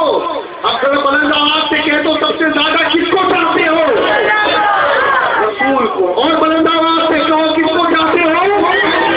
رسول کو چاہتے ہو. اور یقیناً جو رسول سے محبت کرے گا وہ خدا سے تو محبت کرنے والا یہی کرے گا. ایسا تو ہو سکتا ہے کہ کوئی خدا سے محبت کرے تو اس کے دل میں رسول کی محبت نہ ہو، لیکن ایسا کبھی نہیں ہو سکتا کہ جو رسول سے محبت کرے وہ خدا سے محبت نہ کرے. ارے رسول سے محبت کرنے والا خدا سے ہمیشہ محبت کرتا نظر آئے گا. خیر سیدنا ابو بکر صدیق رضی اللہ تعالیٰ عنہ کا ایمان سمجھ میں آ گیا نا سب سے بھاری کیوں تھا؟ آیا یا نہیں؟ یہ جو حضور نے فرمایا نا کہ ابو بکر کا ایمان ایک پلڑے پر رکھا جائے اور ایک پلڑے پر پوری کا ایمان رکھا جائے تب بھی ابو بکر کا ایمان بھاری ہے، اس لیے کہ رسول اللہ اس کے رسول میں سب سے بھاری، کوئی ان کے مقابلے میں نہیں ہے، نہ عمر ہے نہ کوئی اور ہے۔ حضرت ابو بکر صدیق کے عشق کا کوئی جواب نہیں۔ اور سنو، ابو بکر فرماتے کہ مجھے دنیا کی چیزوں میں 3 چیزیں سب سے زیادہ محبوب ہیں۔ کتنی چیزیں بولو؟ 2 سے بولو۔ یہ ابو بکر صدیق اپنی ہابی بتا رہے ہیں، اپنی عادت بتا رہے ہیں، اپنی پسندیدہ چیز بتا رہے ہیں۔ فرماتے 3 چیزیں، کہا کیا؟ نمبر 1 النظر الی وجہ رسول اللہ، حضور کے چہرے کو تکتے رہنا مجھے پسند ہے۔ قدرت کی نگاہیں بھی جس چہرے پہ تکتی، جس چہرے کو دیکھتی۔ ابو بکر کیا کہہ رہے ہیں؟ پوچھو ان شاہد خشک سے، ان نمازوں کے رٹے لگوانے والوں، وہ چلت پھرت کروانے والوں، مجھے بتاؤ کیا تم نے آج تک کے کبھی یہ بتایا ہے کہ ابو بکر صدیق مصحف قرآن کو دیکھتے تھے، ماں باپ کو دیکھتے تھے، کعبے کو دیکھتے تھے، لیکن کہتے یہ ہے مجھے سب سے زیادہ پسند یہ ہے کہ ہمیشہ میں رسول اللہ کو دیکھتا رہوں۔ یہ کوئی ظاہر نہیں کہے گا، یہ عاشق کہے گا، یہ عاشق کہے گا۔ مجھے بتاؤ نا، عقل والا کیا کہے گا؟ یار یہ کیا بات ہو گئی یار، جہاد کرنا چھوڑ دے، نماز پڑھنا چھوڑ دے، قرآن پڑھنا چھوڑ دے، تسبیح پڑھنا چھوڑ دے، حضور کو دیکھتا رہے، حضور کو دیکھتا رہے، یہ کون سی عبادت ہے؟ ابو بکر جانتے تھے کہ اس سے بڑھ کے کوئی عبادت ہے ہی نہیں۔ بکروال کہ جس نے مصطفیٰ کو دیکھ لیا اس نے خدا کو دیکھ لیا۔ نعرہ تکبیر، نعرہ رسالت۔ ارے ہم نماز پڑھیں تو ممکن ہے ہماری نمازوں میں ہمیں خدا کا دیدار نہ ہو، لیکن جو مصطفیٰ کو دیکھ لے اسے خدا کا دیدار ہو جائے۔ اور اسی لیے ایک بار نہیں 2 بار ابو بکر نے اپنی نماز چھوڑی۔ سبحان اللہ، سبحان اللہ۔ کتنی بار؟ یا زور سے بولو۔ بھئی آپ نماز پڑھا رہے ہیں، آپ کے پیر صاحب مسجد میں آ گئے تو امام صاحب پیچھے ہٹیں گے؟ چلیے دونوں واقعہ سناتا ہوں، ایمان تازہ ہو جائے۔ ایک مرتبہ جی لگا کر کہتے یا رسول اللہ، میرے آقا علیہ الصلوۃ والتسلیم آخری ایام ہے، اس دنیا سے تشریف لے جانے والے، حکم دیا ابو بکر سے کہو نماز پڑھائے۔ یہ عائشہ کہتی یا رسول اللہ، میرے والد رقیق القلب نرم دل ہے، میں جو کہتا ہوں وہ کہو۔ گویا اپنی حیات میں ہی میرے آقا نے بتا دیا کہ اگر محمد کے بعد کوئی امامت کا حق رکھتا ہے، کوئی قیادت کا حق رکھتا ہے تو وہ ابو بکر ہے۔ اپنی موجودگی میں امام بنایا۔ اور سنو، ابو بکر جب نماز پڑھا رہے تھے، کئی دن سے حضور آئے نہیں تھے حجرے سے باہر۔ اب تھوڑی سی سچویشن میں سمجھا دوں، سچویشن سمجھو گے تو انشاءاللہ واقعہ سننے میں مزہ آئے گا۔ یہ حضور کا مصلی، حضور کا جس سے حضور نماز پڑھایا کرتے تھے، امامت کا مصلی، اور یہ مسجد نبوی، ٹھیک ہے، بالکل اس کے پیچھے صف ہے، پہلی صف، یہ مصلی امام، یہ پہلی صف۔ پہلی صف جہاں پر ختم ہوتی ہے، پہلی صف جہاں پر ختم ہوتی ہے، مثال کے طور پر یہ جو آپ کی پرچونی کی دکان ہے نا پان بیڑی، یہاں پہلی صف ختم ہو رہی ہے، اور اسی جگہ پر حضور کا حجرہ، کعبہ ایسا ہے اور حضور کا حجرہ، یعنی 45 ڈگری کا فرق، 180 ہوتا ہے نا ٹوٹل اینگل، کتنا فرق ہے؟ 45۔ اور 45 کے لیے حکم کیا ہے؟ شریعت کا حکم یہ ہے کہ اگر کوئی اتنا پھر جائے کعبے سے 45 ڈگری تو اس کی نماز باطل ہو جاتی۔ لیکن اب سنیے، آپ ایمان تازہ کیجیے، وہ نادان، وہ بے وقوف، وہ عقل کے اندھے کہ جو معاذ اللہ ثم معاذ اللہ یہ کہتے ہیں کہ نماز میں حضور کا خیال نہ آئے. ارے حضور کا خیال نہیں تو کیا تیرے باپ کا خیال آئے؟ حضور کا خیال ہے. بڑی تکلیف ہوتی ہے ان کو حضور کے خیال سے. سب کا خیال آ جائے چلے گا، میاں کو بیوی کا خیال آ جائے چلے گا، گدھے اور بیل کا خیال آ جائے چلے گا، لیکن رسول کا خیال نہیں آنا چاہیے. لکھا ہے انہوں نے کتابوں میں. یہ اتنے بڑے حضور کے گستاخ ہیں. کہتے حضور کا خیال شرک کی طرف لے جاتا ہے. آؤ حدیث مصطفیٰ کا مطالعہ کرو، اور یہ بھی بخاری کی حدیث بتا رہا ہوں. ابو بکر نماز پڑھا رہے ہیں. میرے آقا علیہ الصلوۃ والتسلیم کا دل یہ چاہا کہ ابو بکر امامت کیسے کر رہے ہیں، ذرا غلاموں کو دیکھ لوں. حضور نے وہیں سے اپنے حجرے کا پردہ ہٹایا. حضور کا پردہ ہٹانا تھا کہ جتنے لوگ پہلی دوسری تیسری صف میں تھے ان کی کیفیت یہ ہو گئی کہ انہوں نے اپنے چہرے کو کعبے سے ہٹا کر مصطفیٰ کی طرف کر دیا. وہ سمجھنے لگے کہ شاید حضور آ جائے یا حضور کوئی حکم دینے والے نماز کے اندر نماز کے اندر تعظیم مصطفیٰ کر رہے ہیں. یہ نماز کی دعوت دینے والوں یہ حدیثیں کب بتاؤ گے؟ لوگوں کو عشق رسول سے جو خالی ہے ایسی نماز پڑھا کر کے کبھی ایمان کی حلاوت نہیں مل سکتی. وہ نماز پڑھاؤ کہ سر اللہ کے آگے جھکے، دل مصطفیٰ کے آگے جھکے. بائیں طرف حضور ہے، سارے صحابہ پھر گئے حضور کی طرف. نماز چل رہی ہے، یہاں تک کہ ابو بکر صدیق پیچھے آ گئے اور حضور کو ابو بکر بھی دیکھنے لگے. کہہ دو سبحان اللہ. میرے آقا نے اشارہ کیا اپنی نمازیں مکمل کرو، پردے کو گرا دیا. ابو بکر نے پوری نماز کی. کسی حدیث میں یہ نہیں ملتا کہ میرے آقا نے صحابہ سے کہا کہ تمہاری نماز نہیں ہوئی، اس نماز کو دہراؤ، بلکہ اللہ اکبر ادائے عشق محمد نیاز تھی تیری، کسی کو دیکھتے رہنا نماز تھی تیری.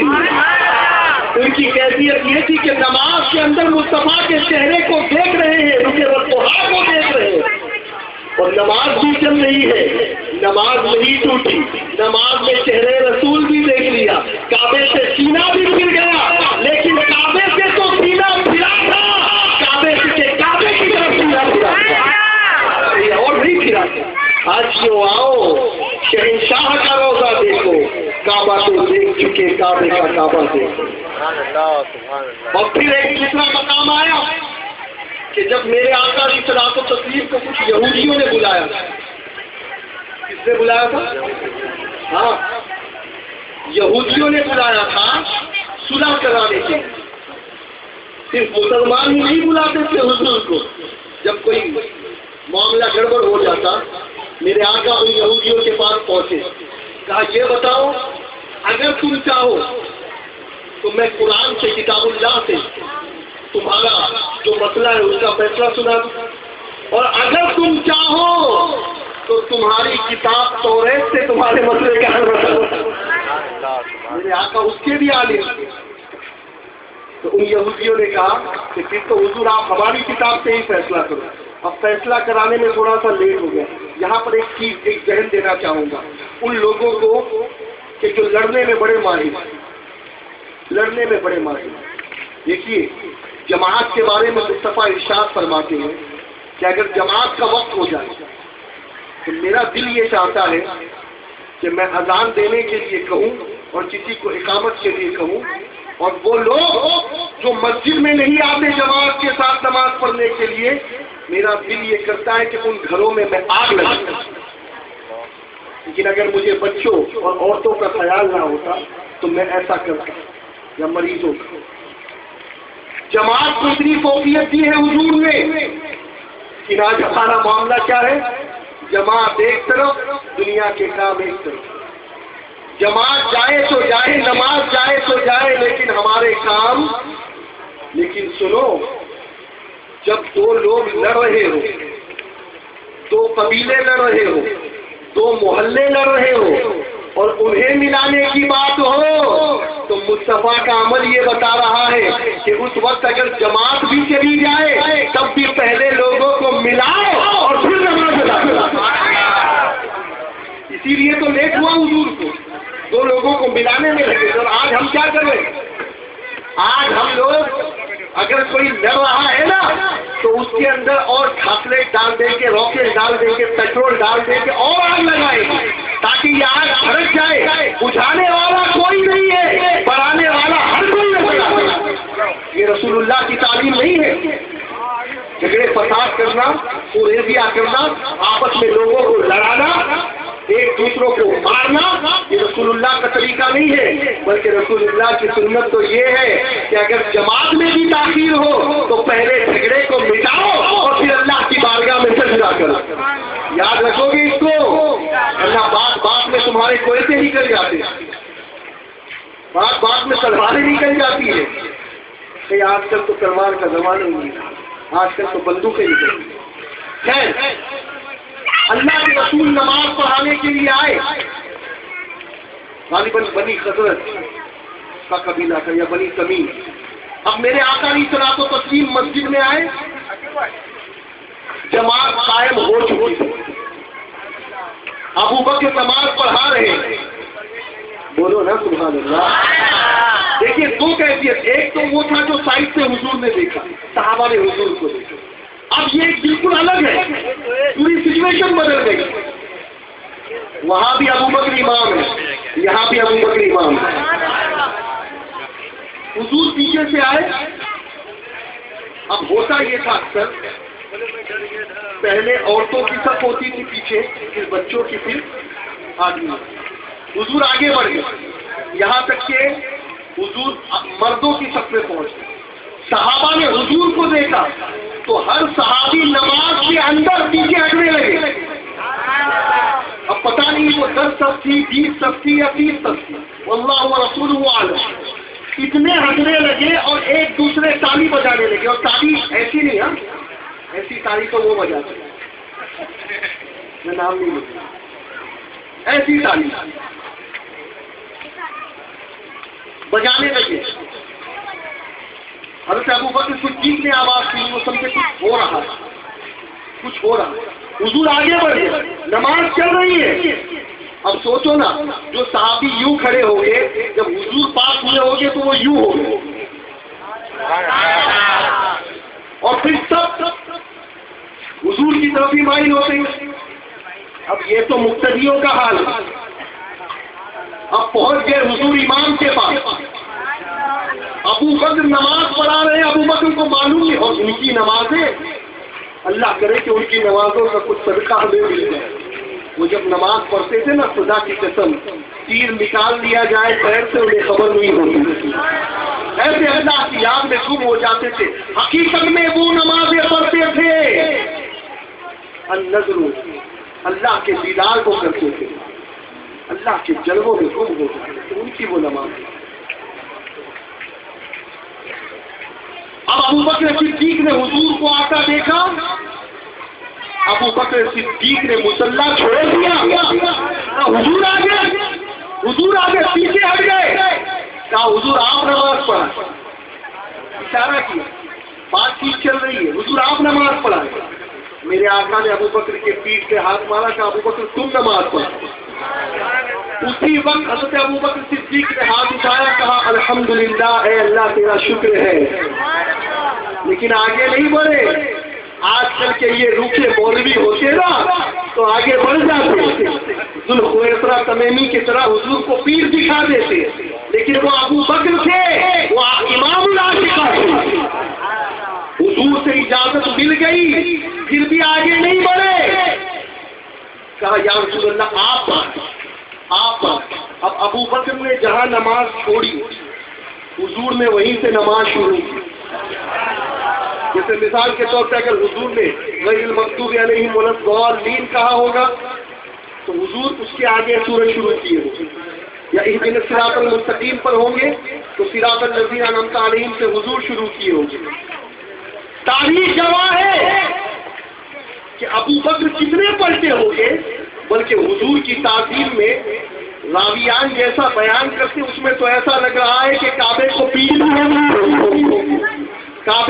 بھی ہو گئی ہوگی، لیکن مصطفیٰ جامع رحمت نے وہیں سے نماز پڑھائی اور اس کے بعد یہ نہیں کہا کہ نماز دہراؤ، اس لیے کہ نماز میں خلل واقع ہو گیا۔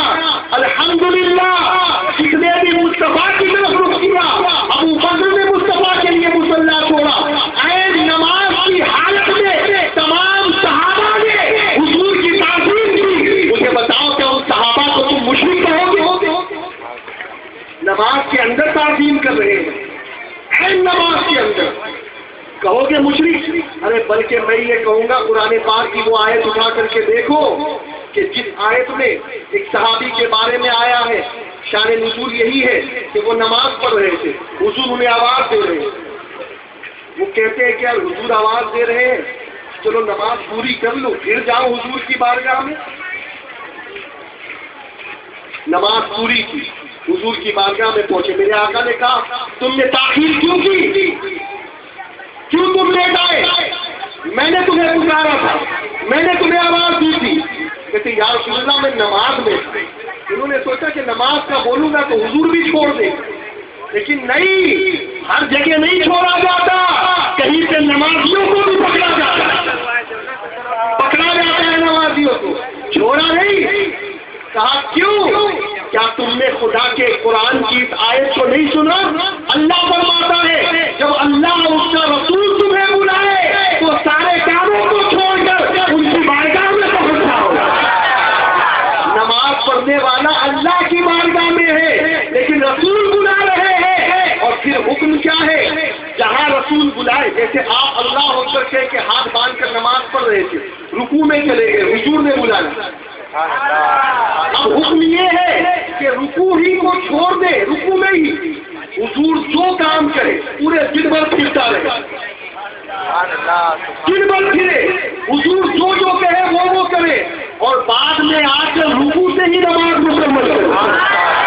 نماز ٹوٹی نہیں، بلکہ تم نماز میں ہو، یہ حکم ہے شریعت، یہ قانون ہے قرآن کا۔ میرے آقا علیہ الصلوۃ والتسلیم، کیا تمہیں قرآن کا حکم نہیں سنا؟ اللہ رسول بلائے تو ان کی طرف آ جائے۔ بلکہ سنو، حضرت خباب رضی اللہ تعالیٰ عنہ، یہ بخاری شریف کی حدیث بیان کر رہا ہوں، پتہ نہیں بخاری میں ان کو یہ حدیث نظر کیوں نہیں آتی، یہ حدیث، اور آج کل تو ایک نیا فکرہ شروع کر دیا ان لوگوں نے۔ دوستوں میں تم سے گزارش کرتا ہوں خدا کے لیے حدیثیں پڑھیں، کتابیں پڑھیں، مطالعہ کریں، صرف تقریروں پر ڈیپینڈ نہ رہے، اس لیے کہ جو تقریر پر ڈیپینڈ ہوتا ہے نا وہ کبھی کبھی کسی کی غلط بیانی میں یا کسی کی انگریزی سے متاثر ہو ہی جاتا ہے۔ اس لیے میرے جیسے یا کسی اور کی تقریروں پہ منحصر نہ رہے، بلکہ کوشش کرے کہ اپنے مطالعے کو وسیع کرے۔ اب آج کل جو نیا فتنہ چل رہا ہے، تقریر کے نام پر بخاری شریف سے وہ تمام حدیثیں نکالی جا رہی ہے، امام بخاری کی وہ ساری حدیثیں نکالی جا رہی ہے جن حدیث میں حضور کے پاؤں اور حضور کے ہاتھ چومنے کا ذکر موجود ہے۔ جو تعظیم کی حدیث ہے اسے نکال رہے ہیں، اور جو نئی کتابیں یہ چھاپ رہے ہیں، بلکہ ان ظالموں نے اتنا بڑا ظلم کیا کہ میں آپ کو کیا بتاؤں، اگر وہ طبقہ ہوتا جو پڑھا لکھا ہے تو شاید کہ اور زیادہ ان کو مزہ آتا اس بات میں۔ ان ظالموں نے 13 پیج کی حدیث نور کو مصنف عبدالرزاق سے نکال دیا، ایک تو حدیث نہیں 13 پیج نکال دیے حدیث سے۔ یار بڑے چور ہیں یہ، بڑے ڈاکو ہیں، انہیں حدیثیں بھی وہی پسند ہے جو ان کے مطلب کی ہوتی، جو حدیث ان کے مطلب کی نہیں ہوتی نا اسے یہ حدیث یہ ضعیف ہے۔ ارے بخاری کی ہے، بخاری میں ضعیف تیرے ابا نے کرائیں گے، ضعیف حدیث، یہ ان کے ایمان کا ذوق ہے۔ خیر، بخاری شریف کی حدیث حضرت خباب فرماتے ہیں، حضرت خباب کے شاگرد نے کہا کہ یہ بتائیں کہ رسول اللہ ظہر اور عصر کی نماز میں قرأت کرتے تھے یا نہیں؟ توجہ ہے یا نہیں آپ کے؟ بس گفتگو ختم ہو رہی ہے۔ ظہر اور عصر میں رسول اللہ قرأت کرتے تھے یا نہیں؟ دیکھیے، فجر میں امام صاحب نماز پڑھاتے ہیں، میں آپ سے پوچھتا ہوں قرأت کرتے ہیں یا نہیں؟ ظہر میں عصر میں، مغرب میں، عشاء میں کرتے ہیں یا نہیں؟ آپ کہیں گے کہ کرتے ہیں، اس لیے کہ اگر امام قرات ہی نہ کرے تو نماز ہی نہ ہو، لیکن زور سے کرتے ہیں یا آہستہ؟ آپ کہیں گے آہستہ کرتے ہیں، ظہر اور عصر میں آہستہ، فجر، مغرب اور عشاء میں زور سے۔ اب دیکھیے صحابہ اکرام کا طریقہ تقریر، حضرت خباب رضی اللہ تعالیٰ عنہ کے شاگرد ان سے پوچھ رہے ہیں کہ اے خباب یہ بتاؤ کہ رسول اللہ صلی اللہ علیہ وسلم ظہر اور عصر میں بھی قرات کرتے تھے؟ ہاں کرتے تھے۔ کہا تمہیں کیسے معلوم؟ تمہیں کیسے معلوم؟ پوائنٹ کی بات ہے یہ، اگر توجہ ہے تو سمجھو گے، اور اگر تھوڑی سی توجہ ہٹی تو درگھٹنا گھٹی، یہ سمجھ نہیں پاؤ گے۔ فرمایا رسول اللہ صلی اللہ علیہ وسلم ظہر اور عصر میں قرات کرتے تھے، تمہیں کیسے معلوم؟ آواز آتی تھی؟ نہیں آتی تھی آواز، پھر کیسے معلوم؟ کہا ہم حضور کے چہرے کو نماز کی حالت میں دیکھتے، حضور کی داڑھی ہلتی رہتی، ہمیں پتا چل جاتا کہ حضور قرات کر رہے ہیں۔ اب سمجھیے جو نقطہ سمجھانا چاہ رہا ہوں، جو پہلی صف میں نماز پڑھ رہا ہے، آپ کبھی امام کی داڑھی کو دیکھتے ہو؟ ہاں، جو تھوڑے سے جو بچے ہوں گے نا شرارتی، وہ ایسا کر لے وہ بات اور ہے، لیکن آپ کی بات کرو، کبھی دیکھی ہے؟ تم امام کی داڑھی کو نہیں دیکھتے، تمہیں ڈر ہے کہ اگر ہمارا چہرہ کعبے سے پھرا تو کہیں نماز ٹوٹ نہ جائے، لیکن صحابہ نماز کے اندر کا مصطفیٰ کا چہرہ دیکھتے تھے، اس کی نماز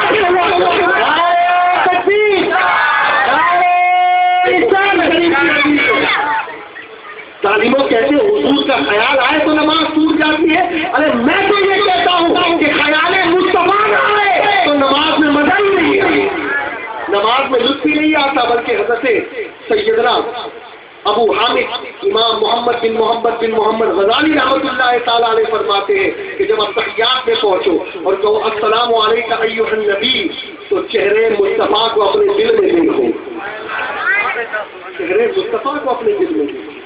اللہ کرے کہ وہ نماز ہم پڑھنے والے بنے، وہ نماز کہ جو مصطفیٰ کے خیال سے خالی ہو۔ اب مصطفیٰ کا خیال نہیں آئے گا تو کیا شیطان کا خیال آئے گا؟ اور الحمدللہ ہم اہل سنت والجماعت عبادت صرف اللہ کی کرتے ہیں، لیکن نماز کے اندر مصطفیٰ کو یاد بھی رکھتے ہیں، اور یہ بات تو نمک حلالوں کی ہے۔ اس کی بات ہے، بولو نا یار۔ اب دیکھیے میں آپ کو چھوٹی سی مثال دوں، اب یہ بچہ اگر ابھی نعت پڑھنے کے لیے کھڑا ہو جائے اور یہ آپ کے سامنے سویٹ مدینہ پڑھنا شروع کر دے یا کوئی اور اچھی نعت پڑھنا شروع کر دے، اور بالکل یہ کاپی شروع کر دے بلبلِ باغ مدینہ کی، تو نعت تو یہ بچہ پڑھ رہا ہے، لیکن جب اس بچے کو آپ نعت پڑھتا دیکھو گے تو آپ کو یاد آئے گی بلبلِ باغ مدینہ کی، صحیح ہے نا؟ آج سید امین تقریر کرتے ہیں تو یاد آتی ہے حضور امیر سنی دعوت اسلامی، ہے نا؟ کیوں ایسا ہوتا ہے کہ جب آدمی کسی کی کاپی کرتا ہے تو کاپی جو کاپیئر ہوتا ہے اس کو اوریجن یاد آتا ہے۔ ہم جو نماز پڑھ رہے ہیں وہ کیا ہے؟ اللہ نے سجدہ کیا، اللہ نے رکوع کیا، اللہ نے قاعدہ اور قیام کیا، اللہ ان تمام چیزوں سے پاک ہے۔ لیکن سنو، ہم جو نماز پڑھتے ہیں وہ کیا ہے؟ صلو کا کما رأیتمونی اصلی، مصطفیٰ فرماتے ہیں نماز ایسے پڑھو جیسے مجھے پڑھتا دیکھتے۔ پتہ یہ چلا کہ نماز پوری کی پوری ادائے مصطفیٰ کا نام ہے، تو جو مصطفیٰ کی ادا کو ادا کرے گا اسے خیال مصطفیٰ ضرور آئے گا۔ ہم رکوع کرتے ہیں یہ مصطفیٰ کی ادا ہے، سجدہ کرتے ہی مصطفیٰ کی ادا ہے، ذہن میں تو یہ آئے گا مصطفیٰ نے ایسا سجدہ کیا تھا، مصطفیٰ نے ایسا رکوع کیا تھا۔ الحمدللہ ہم نمک حلال ہے جو ادائے مصطفیٰ کو یاد رکھتے ہیں، اور وہ نمک حلال ہے جو مصطفیٰ کے خیال کو نکالنے کی کوشش کرتے ہیں۔ ان کا ایمان سے کیا لینا دینا، ان کا نماز سے کیا لینا دینا؟ ارے جس کے پاس دامن مصطفیٰ نہ ہو اس کے پاس اور خدا کے لیے سیدنا ابو بکر صدیق کے ایمان کو سمجھو. ابو بکر فرماتے ہیں مجھے دنیا کی 3 چیزیں پسند ہیں. سب سے پہلے النظر الی وجہ رسول اللہ، حضور کو دیکھتے رہنا. زندگی گزر جائے بس مصطفیٰ کے چہرے کو دیکھنا مجھے پسند ہے. انفاق مالی الی رسول اللہ، حضور پر اپنے مال کو قربان کر دینا صدیق کو پسند ہے. اور نمبر 3 ان یکون ابنتی تحت رسول اللہ، مجھے یہ پسند ہے تحت علی رسول اللہ، تحت رسول اللہ، کہ مجھے یہ پسند ہے کہ اپنی بیٹی کو میں حضور کی بارگاہ میں پیش کروں، یعنی عائشہ کا نکاح میں حضور سے. اور میرے پیارے آقا صلی اللہ علیہ وسلم کے پیارے دیوانوں، یہ ابو بکر صدیق کا عشق ہے، یہ ابو بکر صدیق کا ایمان ہے. خدا کے لیے سیدنا ابو بکر کے صدیق کی زندگی کا مطالعہ کرو. بہت سارے واقعات ہیں، بہت سارے گوشے ہیں، بہت ساری احادیث ہیں سیدنا ابو بکر صدیق کے حوالے سے. لیکن چونکہ میں نے آپ کو بتایا تھا کہ صرف عشق مصطفیٰ کے حوالے سے جو باتیں ہیں وہ بھی بہت ساری ہیں، لیکن انشاءاللہ کبھی زندگی رہی کسی اور موقع پر اور باتیں ہوگی. آج کی گفتگو انشاءاللہ ہم یہیں پر ختم کرتے ہیں، اور اللہ نے چاہا تو کل خلیفہ دوم امیر المومنین سیدنا فاروق اعظم کا سکتے ہیں. وما علینا الا البلاغ المبین. السلام علیکم ورحمۃ اللہ وبرکاتہ.